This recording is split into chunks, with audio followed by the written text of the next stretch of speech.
이 쓸모없는 것! 당장 나가거라! 쿵! 묵직한 보찜이 마루 끝에서 굴러 떨어지는 소리가 났습니다. 그리고 거친 손이 앞을 볼 수 없는 며느리의 등을 세차게 떠밀었습니다. 탁! 하고 문이 닫히더니 안에서 빗장 거는 소리가 들렸지요. 여러분, 오늘 제가 들려드릴 이야기는 세상 누구보다 착하디 착한 며느리가 20해 동안 말 한마디 없는 시어머니 밑에서 온갖 구박을 받다가 마침내 쫓겨나듯 친정으로 돌아가게 되었을 때 벌어진 참으로 가슴 저미는 사연입니다. 자, 그럼 이 이야기에 처음으로 돌아가 볼까요? 때는 조선 중기, 경상도. 어느 산골 마을에 춘심이라는 처자가 살았습니다. 춘심이는 태어날 때부터 앞을 볼 수가 없었지요. 하지만 그 마음씨만큼은 그 누구보다 곱고 착했습니다. 비록 눈은 보지 못했지만 귀가 밝아 새소리를 듣고 계절을 알았고 손끝이 야물어 잠을 잘 잤으며 목소리가 고와 동네 잔치 때면 노래를 불러주곤 했습니다. 그런데 말입니다. 춘심이의 아버지가 갑작스레 병을 얻어 세상을 떠나고 말았습니다. 홀어머니와 단둘이 남은 춘심이는 어머니가 품팔이를 나가면 혼자 집을 지켰지요. 잠을 짜고 빨래를 하고 장작을 패며 비록 눈은 보이지 않았지만 손으로 더듬고 귀로 들으며 집안일을 도맡아 했습니다. 그러던 어느 날이었습니다. 마을의 중매쟁이 할멈이 춘심이의 집 문을 두드렸지요. 춘심이 어미 계시우. 할멈의 목소리가 들려왔습니다. 춘심이의 어머니는 황급히 대문을 열고 할멈을 맞이했습니다. 아이고, 무슨 일이십니까? 허허, 좋은 일이지요. 우리 춘심이한테 혼처가 들어왔구만. 네? 춘심이한테요? 어머니는 깜짝 놀랐습니다. 딸아이가 눈이 보이지 않는데 누가 며느리로 삼겠다고 하겠습니까? 그런데 할멈의 말이 이어졌습니다. 이웃 마을 최씨 대감댁 막내 아들이 춘심이를 며느리로 드리겠다고 하더이다.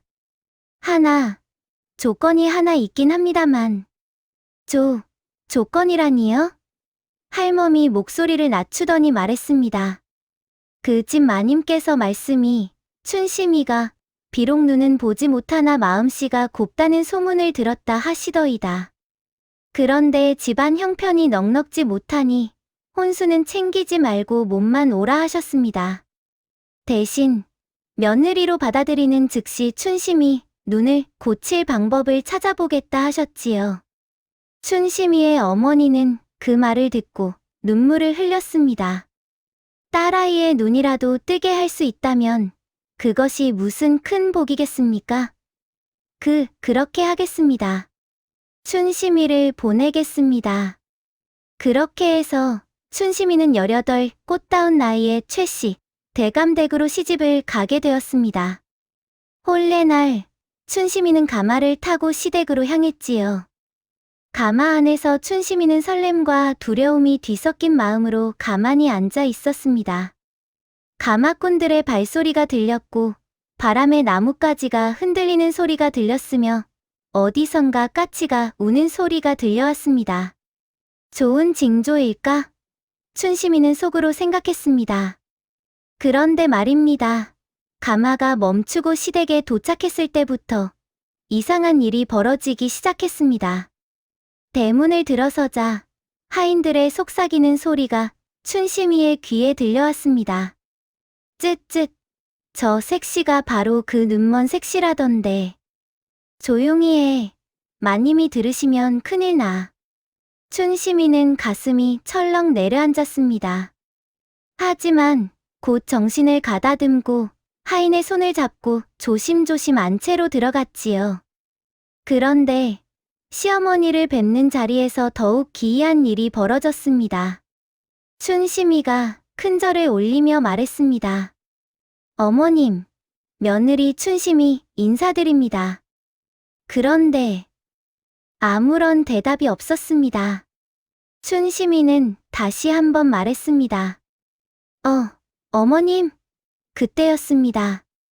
탁 하고 무언가가 춘심이의 앞에 떨어지는 소리가 났습니다. 손을 더듬어 보니 거친 배로 만든 치마 저고리였습니다. 그리고 시어머니의 발소리가 멀어져 갔지요. 춘심이는 당황했습니다. 어머님께서 왜 아무 말씀이 없으신 걸까? 옆에 있던 하인이 작은 목소리로 속삭였습니다. 색시님, 마님께서는 말씀을 하지 않으십니다. 20해 전 대감마님께서 돌아가신 후로 단 한마디도 하지 않으셨지요. 네? 춘심이는 깜짝 놀랐습니다. 시어머니께서 벙어리라는 말인가? 아니, 벙어리가 아니라 입을 다물고 계신다는 말인가? 하인이 다시 말했습니다. 마님께서 저 옷으로 갈아입으라 하십니다. 그리고 부엌으로 가서 저녁 준비를 하라 하십니다. 춘심이는 고개를 끄덕이고 떨리는 손으로 옷을 집어들었습니다. 거친 배의 감촉이 손끝에 느껴졌지요. 이 옷은 천한 종들이나 입는 옷이 아니던가요? 춘심이는 가슴이 아팠지만 시어머니의 뜻을 거역할 수 없었습니다. 그날부터 춘심이의 고된 시집살이가 시작되었습니다. 시어머니는 단 한 번도, 단 한마디도 춘심이에게 말을 걸지 않았습니다. 아침이면 춘심이가 일어나기 전에 방문 앞에 물동이가 놓여 있었고, 점심때면 부엌에 쌀 한 대가 놓여 있었으며, 저녁이면 마당에 빨래감이, 수북이 쌓여 있었지요. 춘심이는 그것이 시어머니의 지시라는 것을 알았습니다. 말이 없는 지시, 소리 없는 명령. 춘심이는 눈물을 흘리며 일을 했습니다. 앞이 보이지 않는 춘심이에게 물을 길어 오는 일은 너무나 힘들었습니다. 우물까지 가는 길을 지팡이로 더듬으며 조심조심 걸어가야 했고, 물동이에 물을 가득 채우면 그 무게에 비틀거렸으며, 돌아오는 길에는 물이 반이나 쏟아져 다시 가야 했습니다. 어머님, 제가 물을 길어왔습니다. 춘심이가 말했지만 대답은 없었습니다. 그저 발소리가 들리더니 물동이를 확인하는 듯한 기척만 있을 뿐이었지요. 빨래를 할 때도 마찬가지였습니다. 춘심이는 손끝으로 옷의 때가 진 곳을 더듬어가며 방망이질을 했습니다. 탁, 탁, 탁. 방망이가 돌에 부딪히는 소리가 계곡에 울려 퍼졌지요. 춘심이의 손에는 물집이 잡히고 겨울에는 찬물에 손이 꽁꽁 얼었습니다. 그런데 말입니다. 더욱 이상한 일은 밤에 벌어졌습니다. 춘심이는 시어머니와 같은 안채에서 잤습니다. 춘심이의 방은 시어머니 방 바로 옆이었지요. 그런데 밤만 되면 시어머니의 방문이 조용히 열리는 소리가 들렸습니다. 끼익. 그리고 발소리가 멀어져 갔지요. 어머님께서 어디로 가시는 걸까? 춘심이는 궁금했지만 물어볼 수가 없었습니다. 시어머니는 말을 하지 않으시니까요. 또 다른 이상한 일은 시어머니께서 춘심이에게 이상한 약을 먹였다는 것입니다. 어느 날 아침 춘심이가 일어나 보니 상 위에 쓴 약 한 사발이 놓여 있었습니다. 춘심이는 냄새를 맡아보았지요. 코를 찌르는 쓴 약재 냄새가 났습니다. 이게 무슨 약이지? 하지만 춘심이는 시어머니의 뜻을 거스를 수 없어 그 약을 마셨습니다. 혀가 얼얼할 정도로 쓴 약이었습니다. 그런데 이 약이 하루도 빠짐없이 매일 아침 상 위에 놓여 있었던 것입니다. 춘심이는 점점 의심이 들기 시작했습니다. 혹시 어머님께서 나를 독살하려는 것은 아닐까? 비록 눈은 보이지 않았지만 춘심이도 사람이었습니다. 말 한마디 없는 시어머니, 밤마다 어디론가 사라지시는 시어머니, 쓴 약을 먹이는 시어머니, 춘심이는 두려움에 떨었습니다.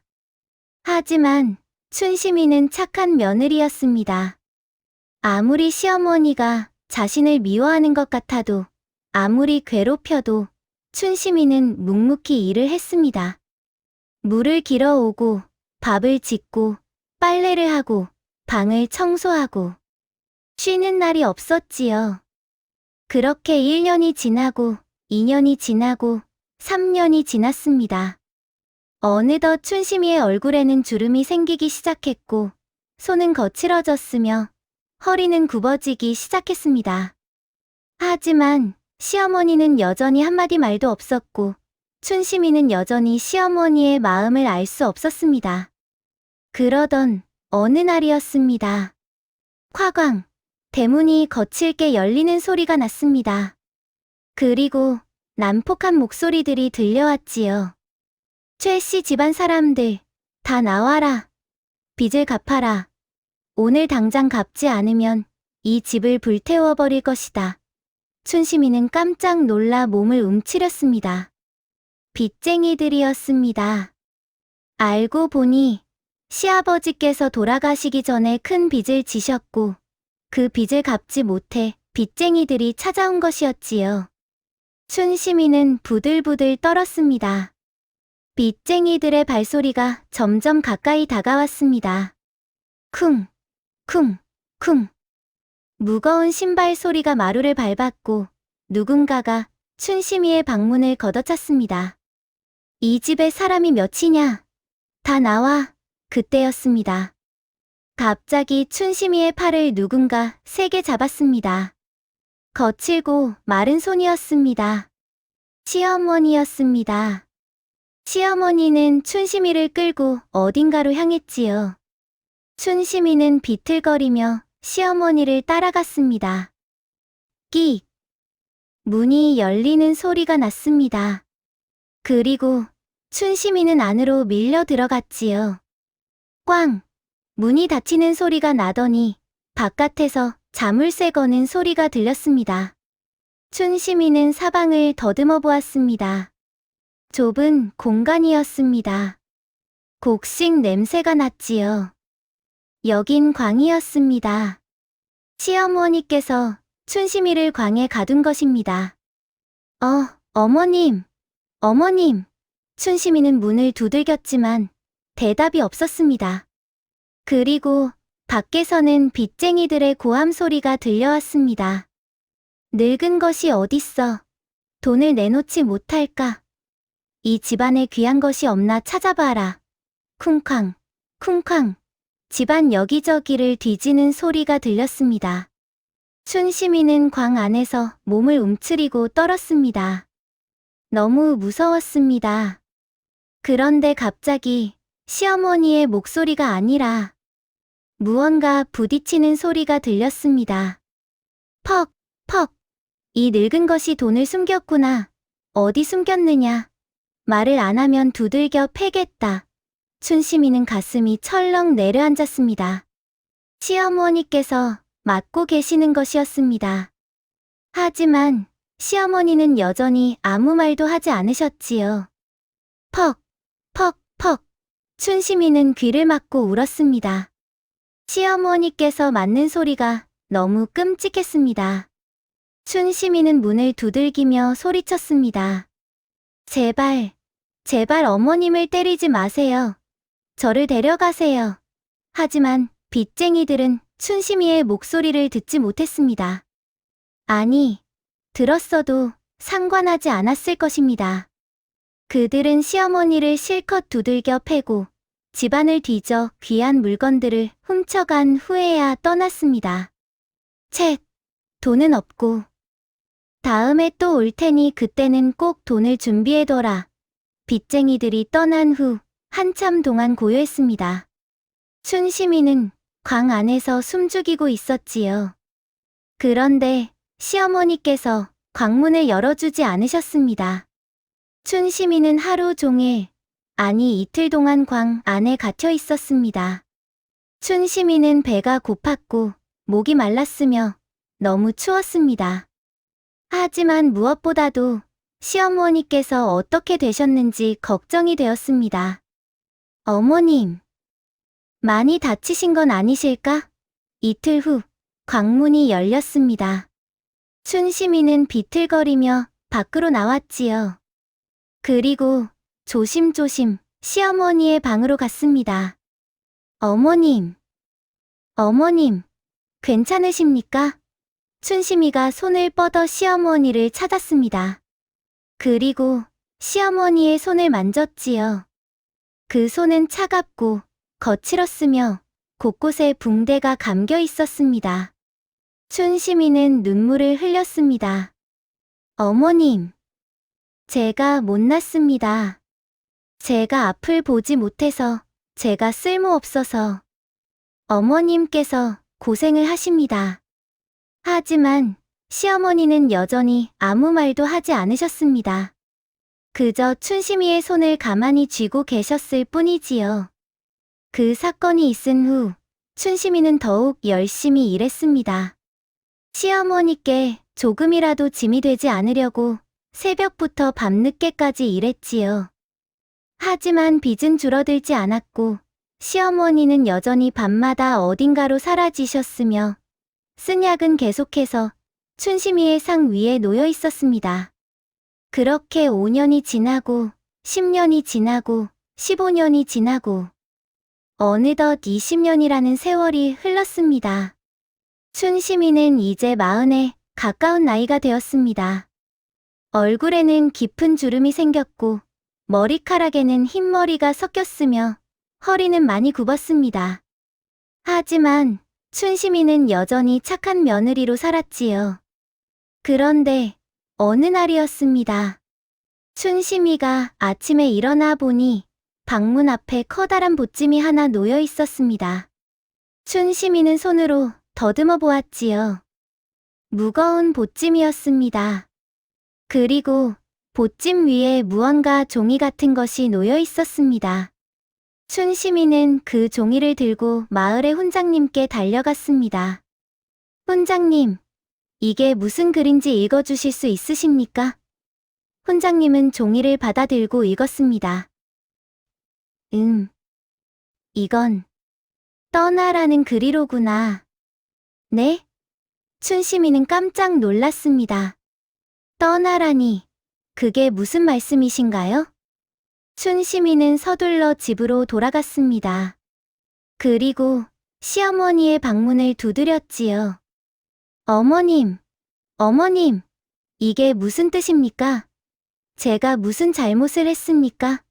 하지만 역시나 대답은 없었습니다. 춘심이는 울면서 방문을 두들겼지만 안에서는 아무 소리도 나지 않았습니다. 그날 춘심이는 쫓겨나듯 시댁을 떠났습니다. 무거운 보찜을 등에 지고 지팡이를 짚고 비틀거리며 친정으로 향했지요. 눈물이 줄줄 흘러내렸지만 춘심이는 그 눈물을 닦을 수조차 없었습니다. 두 손에 지팡이와 보찜을 들고 있었으니까요. 춘심이는 생각했습니다. 나는 20년 동안 무엇을 한 것일까? 어머님께서는 끝내 나를 미워하셨구나. 사흘을 걸어 춘심이는 마침내 친정에 도착했습니다. 친정어머니는 딸을 보고 깜짝 놀랐지요. 춘심아, 무슨 일이냐? 어머니. 저는 쓸모없는 며느리였습니다. 춘심이는 어머니의 품에 안겨 한참을 울었습니다. 그리고 그날 밤 춘심이는 보찜을 풀어보기로 했습니다. 시어머님께서 뭘 넣어주셨을까? 혹시 내가 좋아하던 무언가를 넣어주신 걸까? 춘심이는 손으로 보찜을 더듬었습니다. 천으로 꽁꽁 묶여 있었지요. 춘심이는 조심스레 매듭을 풀었습니다. 하나, 둘, 셋. 매듭이 풀리고 드디어 보찜이 열렸습니다. 그 안에서 가장 먼저 만져진 것은 부드러운 천이었습니다.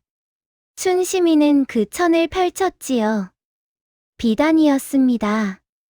그것도 아주 고급스러운 비단이었습니다. 춘심이는 깜짝 놀랐습니다. 어머니, 이게 비단입니다. 친정어머니도 놀라서 달려왔습니다. 어머, 정말 비단이구나. 그것도 최고급 비단이란다. 춘심이는 계속해서 보찜 안을 더듬었습니다. 그 안에는 비단뿐만 아니라 은으로 만든 비녀, 금으로 만든 가락지, 옥으로 만든 놀이개, 온갖 귀한 물건들이 들어 있었습니다. 어머니, 이게 다 뭡니까? 춘심아, 이건 엄청난 재산이란다. 이 정도면 평생을 편하게 살 수 있는 돈이야. 춘심이는 어리둥절했습니다. 시어머니께서 왜 이런 것들을 주신 것일까요? 그런데 보찜 안에는 더 놀라운 것이 있었습니다. 춘심이의 손이 무언가 딱딱한 것에 닿았습니다. 나무 상자였습니다. 춘심이는 그 상자를 열었지요. 안에서 종이 뭉치가 만져졌습니다. 어머니, 이게 뭔지 읽어주세요. 친정어머니는 촛불을 가까이 대고 종이를 읽었습니다. 그리고 그 내용을 듣는 순간 춘심이와 친정어머니는 모두 얼어붙었습니다. 그 종이에는 이렇게 쓰여 있었습니다. 춘심아, 내 평생 너에게 말 한마디 하지 못해 미안하구나. 하지만 나는 말을 하면 안 되었단다. 내가 시집온 바로 그날 빚쟁이 두목이 찾아와 말했지. 만약 내가 한마디라도 말을 하면 너를 빚 대신 데려가겠다고. 내 친정아버지께서 빚쟁이에게 보증을 서셨고 그 빚을 갚지 못하면 너를 데려가 기생집에 팔아버리겠다 했단다. 나는 그날부터 혀를 깨물었다. 말을 하면 내가 끌려갈까 두려워서. 나는 너를 지키기 위해 말을 하지 않았고 밤마다 품팔이를 나가 돈을 모았단다. 낮에는 너에게 거칠게 대하고 집안일을 시켰지만 그것은 빚쟁이들이 보고 있었기 때문이란다. 내가 너를 아끼는 것을 알면 그들이 너를 해칠까 두려웠단다. 그리고 내가 너에게 먹인 쓴 약은 독이 아니란다. 그것은 내 눈을 고치기 위한 약이었단다. 한양에서 온 의원이 말하길 이 약을 20년 동안 먹으면 내 눈을 뜰 수 있다 했지. 나는 그 말을 믿고 매일 아침 너에게 약을 놓았단다. 이제 빚은 다 갚았고 너에게 줄 재산도 모았으며 약도 20년을 다 먹었구나. 이제 너는 이 보찜을 들고 한양으로 가거라. 이 종이에 적힌 주소로 가면 의원이 너의 눈을 수술해 줄 것이다. 수술비는 이미 다 내놓았단다. 나는 이제 늙어서 오래 살지 못할 게다. 하지만 내가 눈을 뜨고 행복하게 사는 모습을 보는 것이 내 마지막 소원이란다. 미안하고 또 미안하구나, 춘심아. 말 한마디 못한 어미를 용서해다오. 친정어머니가 종이를 다 읽고 나자 두 사람은 한참 동안 말을 잇지 못했습니다. 그리고 춘심이는 와락 바닥에 주저앉으며 소리내어 울었습니다. 어머니, 어머님, 제가 몰랐습니다. 제가 어머님을 오해했습니다. 춘심이는 그날 밤 잠도 자지 못하고 울었습니다. 20년 동안 자신을 지켜주신 시어머니, 말 한마디 하지 못하고 혼자서 모든 고통을 견뎌내신 시어머니. 춘심이는 자신이 너무나 죄송했고 또 너무나 감사했습니다. 다음 날 새벽, 춘심이는 친정어머니와 함께 한양으로 향했습니다. 그리고 종이에 적힌 주소를 찾아가 의원을 만났지요.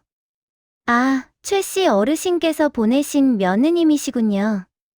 기다리고 있었습니다. 의원은 춘심이를 진찰한 후 수술을 했습니다. 수술은 사흘 동안 계속되었고 춘심이는 그 고통을 견뎌냈지요. 그리고 마침내 사흘 후 의원이 춘심이의 눈을 감싼 붕대를 풀었습니다. 자, 이제 눈을 떠 보십시오. 춘심이는 천천히 눈을 떴습니다. 그리고 세상이 보였습니다. 환한 햇빛이 보였고 의원의 얼굴이 보였으며 친정어머니의 모습이 보였습니다. 춘심이는 눈물을 흘렸지요. 보입니다. 보여요. 춘심이는 처음으로 세상을 보았습니다. 20년 만에, 아니 태어나서 처음으로 빛을 본 것입니다. 춘심이는 곧바로 시댁으로 달려갔습니다.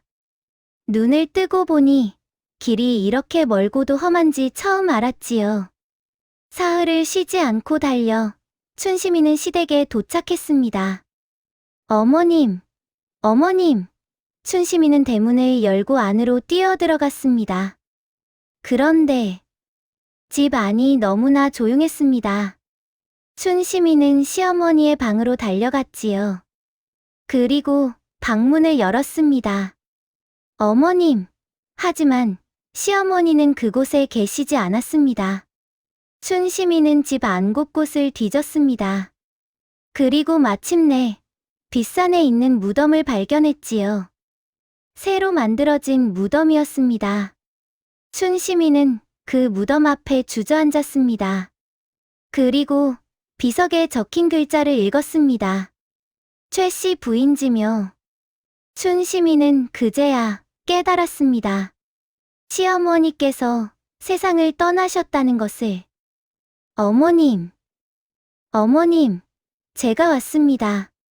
제가 눈을 떴습니다.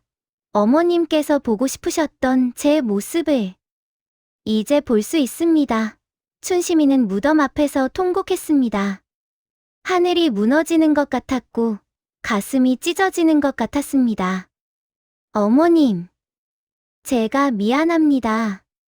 제가 어머님을 오해했습니다. 제가 어머님의 사랑을 몰라봤습니다. 춘심이는 무덤 앞에서 사흘 밤낮을 울었습니다. 그리고 마침내 마을 사람들이 춘심이에게 말해주었지요. 최씨 어르신께서는 말씀이 며느리가 눈을 뜨면 더 이상 할 일이 없다 하셨습니다. 며느리가 시댁을 떠난 바로 그날 밤 조용히 눈을 감으셨지요. 그분의 마지막 소원은 며느리가 눈을 뜨고 행복하게 사는 것을 보는 것이었습니다. 춘심이는 그 말을 듣고 또다시 눈물을 흘렸습니다. 시어머니께서는 평생 동안 말 한마디 하지 않으셨지만 그분의 사랑은 그 어떤 말보다도 깊고 진했습니다. 춘심이를 지키기 위해 혀를 깨물고 밤마다 품팔이를 나가 돈을 모으고 빚쟁이들에게 맞으면서도 며느리를 지켰으며 20년 동안 매일 약을 준비해 며느리의 눈을 뜨게 했지요. 춘심이는 그 후 시어머니의 무덤을 지키며 살았습니다. 그리고 마을 사람들에게 시어머니의 이야기를 들려주었지요. 말없는 사랑, 침묵의 희생. 그 이야기는 온 나라에 퍼져나갔고 사람들은 모두 눈물을 흘렸습니다. 그리고 춘심이는 매일 아침 시어머니의 무덤 앞에 국화꽃을 놓고 말했습니다. 어머님, 오늘도 좋은 아침입니다. 하늘이 이렇게 맑고 꽃들이 이렇게 아름답습니다. 제가 이 모든 것을 볼 수 있는 것은 다 어머님 덕분입니다. 감사합니다, 어머님. 사랑합니다, 어머님. 그렇게 춘심이는 시어머니를 평생 그리워하며 살았고 세상을 떠날 때에는 시어머니의 무덤 옆에 묻혀달라고 유언을 남겼습니다. 여러분, 이 이야기는 우리에게 무엇을 말해주는 것일까요? 진정한 사랑은 말로 표현되지 않을 때도 있습니다. 때로는 침묵 속에서 행동으로, 희생으로 사랑이 전해지지요. 우리는 살아가면서 누군가의 사랑을 오해할 때가 있습니다. 하지만 그 사랑의 진실을 알게 되었을 때 우리는 그 무게를 깨닫고 감사하게 됩니다. 부디 여러분도 여러분을 사랑하는 이들의 마음을 헤아리시고 그 사랑에 감사하시길 바랍니다. 오늘 밤 이 이야기가 여러분의 마음을 따뜻하게 해주었기를 바라며 이만 여기서 이야기를 마치겠습니다. 편안한 밤 되십시오.